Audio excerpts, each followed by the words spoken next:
Assalamualaikum warahmatullahi wabarakatuh. Perkenalkan, nama saya Dinda Haryati dengan NIM 8598918824. Saya mahasiswa semester 7 dari UPBJJ Universitas Terbuka Medan, program studi pendidikan guru sekolah dasar. Pada kegiatan kali ini, saya akan melakukan praktikum IPA dengan pencemaran lingkungan mengenai mengamati pengaruh deterjen terhadap pertumbuhan perkecambahan kacang hijau.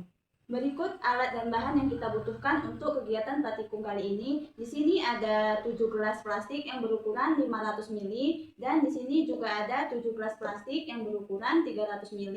Masing-masing gelas plastik sudah kita beri label dengan tulisan yang berbeda-beda. Lalu selanjutnya di sini juga ada kertas saring atau tisu dan di sini ada beberapa jenis sendok dan kita juga membutuhkan pinset. Lalu di sini ada gelas ukur yang berukuran 500 ml dan di sini juga ada gelas ukur yang berukuran 1000 ml dan di sini juga ada biji kacang hijau.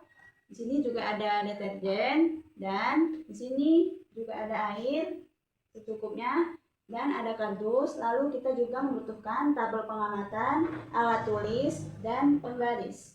Baiklah, untuk langkah kerjanya saya sudah siapkan 7 gelas dengan label yang berbeda-beda. Yang pertama saya sudah siapkan dengan label tulisan kontrol, selanjutnya label dengan tulisan 100%, selanjutnya label dengan tulisan 50%, 25%, 12,5%, 6,25% dan 3,1%. Selanjutnya untuk membuat larutan deterjen dengan konsentrasi 100%, saya akan mengambil gelas ukur yang berukuran 1000 ml. Lalu kita akan memasukkan deterjen secukupnya. Lalu kita akan aduk dengan menggunakan sendok ini. Saya akan aduk hingga tercampur rata. Ini adalah larutan deterjen dengan konsentrasi 100%. Selanjutnya saya akan tuangkan ke dalam gelas ukur ini, yaitu yang berukuran 500 ml. Saya akan tuangkan. Ini adalah larutan deterjen dengan 100%.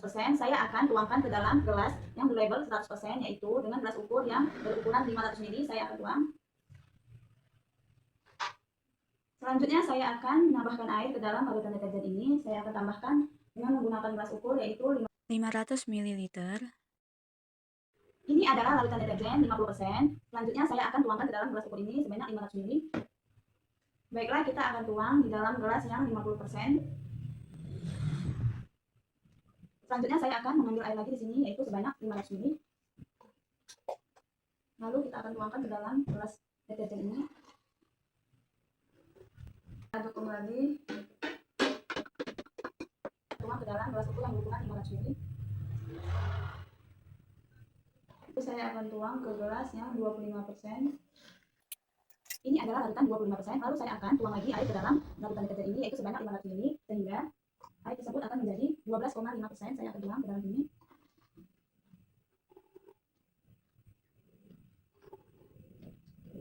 Lalu kita aduk lagi.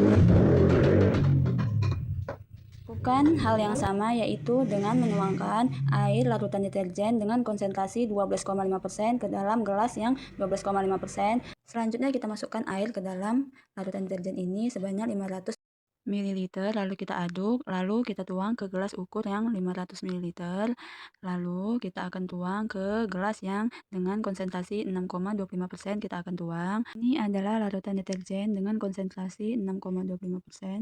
Selanjutnya lakukan hal yang sama yaitu dengan menambahkan air ke dalam gelas ukur yang berukuran 500 ml, lalu kita akan tuang ke dalam gelas ukur yang berukuran 1000 ml, lalu kita akan aduk, lalu kita akan tuang. Maka larutan deterjen ini menjadi dengan konsentrasi larutan deterjen yaitu 3,1%.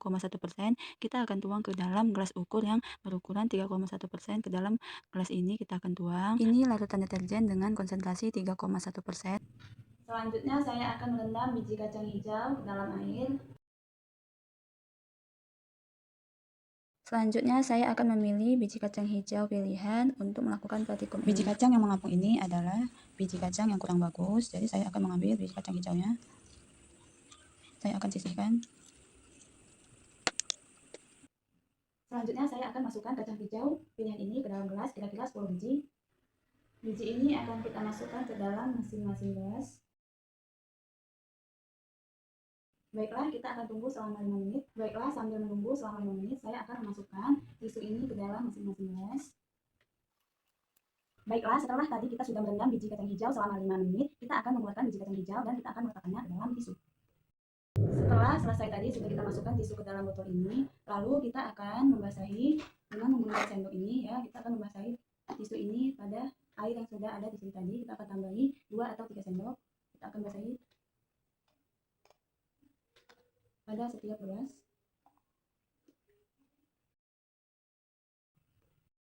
Baiklah, setelah tadi kita keluarkan biji kacang hijaunya dan kita letakkan di tisu ini, lalu selanjutnya kita akan meletakkan biji kacang hijaunya di masing-masing gelas, yaitu yang pertama di gelas kontrol.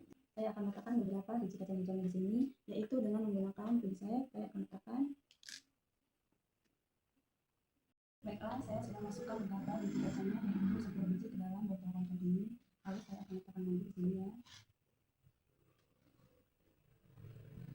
Selanjutnya kita akan memasukkan ke dalam botol ini 100% ya. Lalu di sini tadi ada biji kacang hijaunya ya, kita akan masukkan. Selanjutnya kita akan melakukan hal yang sama, yaitu memasukkan biji kacang hijau kira-kira 1/10 kita akan masukkan pada setiap gelas label dengan label yang berbeda-beda. Di sini ada dengan label 100%, 50%, 25%, 12,5%, 6,25%, dan 3,1%. Kita akan masukkan per 10 biji ke dalam setiap gelas kita susun. Baiklah, selanjutnya kita akan tutup dengan menggunakan kardus ini agar tidak terkena cahaya dan kita tunggu selama 24 jam. 24 jam telah berlalu, saya akan buka kardus ini untuk mengamati pertumbuhan kacang hijau yang sudah saya tutup selama 1 hari. Dapat kita lihat di sini, biji kacang hijau mulai berkecambah, namun panjang akarnya berbeda-beda, tergantung konsentrasi larutan deterjen yang merendamnya. Semakin banyak larutan deterjen yang diberikan, semakin pendek pertumbuhan akar kecambahnya. Untuk lebih akurat, saya akan mengukurnya dengan mistar. Lakukan pengukuran 10 biji pada masing-masing gelas satu persatu. Lakukan dengan teliti dengan menggunakan satuan milimeter, kemudian catat hasilnya pada tabel pengamatan. Ini adalah hasil pengamatan panjang akar kecambah selama 1 hari. Selanjutnya saya akan tutup kembali dengan menggunakan kardus dan menunggunya untuk hari kedua selama 48 jam. 48 jam telah berlalu, saatnya saya membuka kardus ini kembali dan melakukan pengamatan pertumbuhan kecambah di hari kedua ini. Di sini terlihat jelas dampak pengaruh deterjen terhadap perkecambahan berdampak negatif karena menghambat pertumbuhan akarnya. Selanjutnya saya akan melakukan pengukuran kembali di hari kedua setelah kecambah saya tutup selama 48 jam ini.